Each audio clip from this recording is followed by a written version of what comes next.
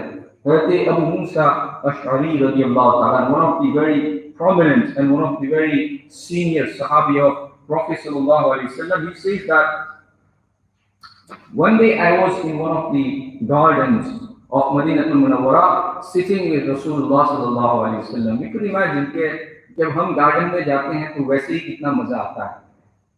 یہ صحابی حضرت ابو موسیٰ اشعری رضی اللہ تعالیٰ عنہ کہتے ہیں کہ ہم باغ میں سرکار کے ساتھ بیٹھے ہوئے. اتفاق سے دروازے پہ دستک ہوتی ہے, کوئی ہے جو آنے کی اجازت چاہتا ہے. There is someone who wants to come in, wants the permission from Rasulullah sallallahu alaihi wasallam to come in. What happened next? Prophet sallallahu alaihi wasallam says to Abu Musa, he says, Abu Musa, go, iftah lahu wa bashirhu bil jannah. Abu Musa, جاؤ دروازہ کھولو اور جو بھی ہے اس کو جنت کی خوشخبری دے دو. The first thing we come to know from here is that Prophet sallallahu alaihi wasallam is Malik Mukhtar. If he wasn't Malik Mukhtar, then how could he tell Abu Musa to tell that person who is coming that you are Jannati? And the second thing is, Prophet sallallahu alaihi wasallam knew, اللہ کے رسول جانتے تھے کہ دروازے پہ کون ہے جس کو میں جنت کی خوشخبری دے رہا ہوں. اور اس کا ثبوت آگے آئے گا. آپ دیکھیں گے کہ اللہ کے رسول کو اس کا علم کیسے تھا کہ اللہ کے رسول جانتے تھے کہ دروازے پہ کون دستک دے رہا ہے. ابو موسیٰ کہتے ہیں کہ میں گیا, دروازہ کھولا تو دیکھتا ہوں ابو بکر آ رہے ہیں. میں نے ان کو اللہ کے رسول صلی اللہ علیہ وسلم کی جو خوشخبری تھی, بشارت تھی, وہ ان کو دی. وہ بڑے خوش ہو گئے, اللہ کا شکر ادا کیا. پھر دوسری مرتبہ دروازے پر دستک ہوتی ہے تو حضور نے پھر سے وہی فرمایا کہ افتح لہو وبشرہ بالجنہ, ان کے لیے دروازہ کھولو اور جنت کی خوشخبری ان کو دے دو.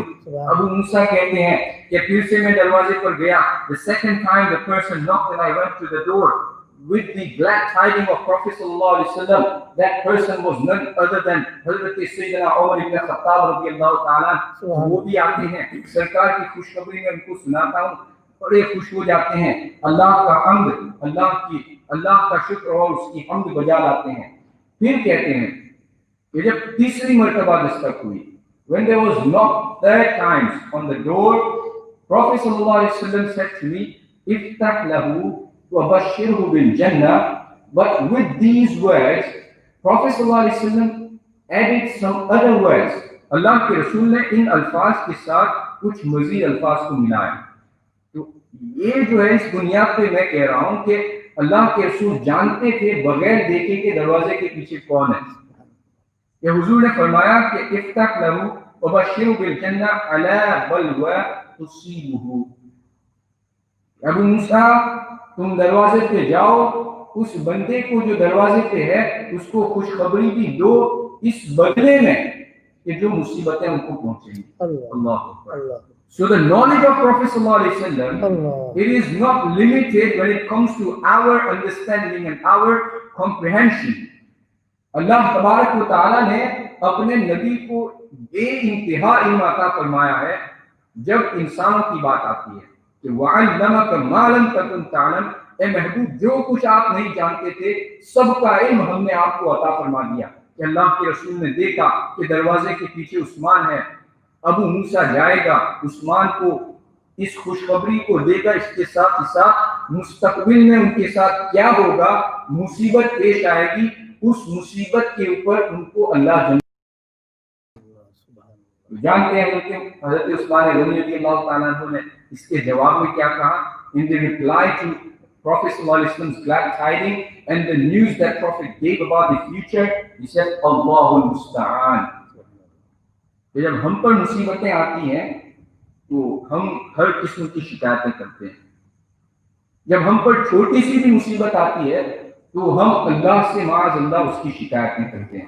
جب مصیبتیں ہم پر آتی ہیں تو ہم جو کچھ بھی بن پڑتا ہے وہ ہم اپنی زبان سے نکالتے ہیں. لیکن اللہ کے صحابی تھے, اللہ کے رسول کے صحابی تھے, وہ صحابی حضرت ابو موسیٰ سے کہتے ہیں اللہ المستعان, اللہ تبارک و تعالیٰ میری استعانت مدد کرنے والا. تو حضور نے حضرت عثمان غنی کے مصائب، ان کی تکالیف کا پہلے ہی جو ہے اس کے حوالے سے خبر دے دی تھی. ایک روایت آپ کے سامنے میں عرض کر دوں.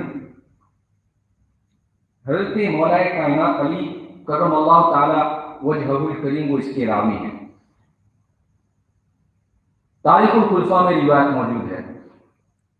وہ خود کہتے ہیں کہ میں نے اللہ کے رسول صلی اللہ تعالی علیہ وسلم کو سنا کہ وہ عثمان غنی رضی اللہ تعالیٰ عنہ سے ارشاد فرما رہے تھے. Prophet صلی اللہ علیہ وسلم was telling عثمان غنی کہ عثمان اگر میری 40 بیٹیاں ہوتی تو ساری بیٹیوں کو ایک کے بعد ایک تمہارے نکاح میں دے دیتا یہاں تک کہ پھر کوئی بیٹی نہ بچتی. اللہ اکبر. And both of the daughters of Prophet صلی اللہ علیہ وسلم, the first one حضرت رقیہ رضی اللہ تعالیٰ عنہ and the second one حضرت کلثوم رضی اللہ تعالیٰ عنہ, they both passed away. The first حضرت Ruqaiya passed away at the day when the جنگ بدر was conquered by Muslims. کہ جس دن جنگ بدر کی فتح اللہ تبارک و تعالیٰ نے اپنے پیارے نبی کو عطا فرمائی, اسی وقت جب قاصد خبر لے کر آیا خوشخبری مدینے میں, تو اس وقت مدینے والے حضرت رقیہ رضی اللہ تعالیٰ عنہ کو دفن کر رہے تھے. اسی وجہ سے حضرت عثمان غنی رضی اللہ تعالیٰ عنہ وہ جو ہے بدر میں شریک نہیں ہو پائے, کیونکہ آپ کی اہلیہ بیمار تھی اور حضور نے ان کو ان کے ساتھ رہنے کا حکم فرمایا. لیکن عظیم بات یہ ہے کہ بدر میں شریک نہ ہونے کے باوجود, even though he did not participate in Badr, he is counted as one of the Badriyin. And the reason is it was the command of Prophet sallallahu alaihi wasallam for Hazrat Usman Ghani radiyallahu ta'ala anhu to stay behind and look after his wife Hazrat Ruqayyah radiyallahu ta'ala. آپ پیچھے رہے. پھر جب مال غنیمت آیا تو اللہ کے رسول صلی اللہ تعالی وسلم نے جتنے بھی بدری صحابہ تھے جو شریک ہوئے ان سب کے ساتھ حضرت عثمان غنی رضی اللہ تعالیٰ عنہ کا بھی حصہ, ان کا بھی شیئر مال غنیمت میں رکھا. تو اس سے ثابت ہوتا ہے کہ وہ بدریین میں تھے. تو صحابہ کرام کی جو ترتیب اہل سنت و جماعت کے نزدیک ہے وہ یہ ہے کہ پہلے خلفائے راشدین, پھر سارے صحابہ میں سب سے عظیم ترین جو ہیں وہ صحابہ ہیں جو بدر میں شریک ہوئے. The companions who participated in Badr, they are the greatest after these Khulafai Rashidin, four Khulafa of Prophet sallallahu alaihi wasallam. اعلی حضرت نے بہت ہی بہترین انداز میں یوں فرمایا کہ نور کی سرکار سے پایا دوشالہ نور کا, ہو مبارک تم کو ذوالنورین جوڑا نور کا. آپ کی خلافت, اللہ تبارک و تعالیٰ نے آپ کی خلافت کے درمیان بہت سی فتوحات عطا فرمائی. ایران کے وہ شہر جو فتح نہیں ہوئے تھے حضرت عمر کے زمانے میں ان کو بھی فتح کیا گیا. باقی خاص طور پر جو ہے افریقہ کو آپ کے زمانے میں فتح کیا گیا. The African continent, it was conquered in the time of Hazrat Usman Ghani radiyallahu ta'ala, as well as Spain. Some of the cities of Spain, they were conquered in the time of Hazrat Usman Ghani radiyallahu ta'ala. And the first time Muslims, they took their army on the ships. کہ دریائی جہازوں میں پہلی مرتبہ in the history of Islam اگر کسی نے وہ army بھیجی ہے تو وہ حضرت عثمان غنی رضی اللہ تعالیٰ عنہ کی خلافت کا زمانہ تھا, جس میں حضرت امیر معاویہ کو انہوں نے لیڈر بنا کر آرمی تیار کر کے قبرص پہ حملہ کروایا تھا اور وہ فاتح ہوئے تھے. تو بہت سی فتوحات آپ کے زمانے میں ہوئی. پہلے 6 سال بے انتہا خوشحالی کے تھے. حضرت عثمان غنی رضی اللہ تعالیٰ because he was very kind, he was very soft hearted, تو پہلے 6 سال انتہائی خوشحالی کے تھے. لوگوں نے آپ کی خلافت کو بہت سراہا, آپ سے بہت محبت کا اظہار کیا. لیکن آخری جو 6 سال تھے, the last 6 years of his خلافت of 12 years, the last 6, they were very difficult. They became very difficult for Muslims as well as for Sayyidina Usman Ghani radiyallahu ta'ala. And that was because of some of his governors who were appointed by him.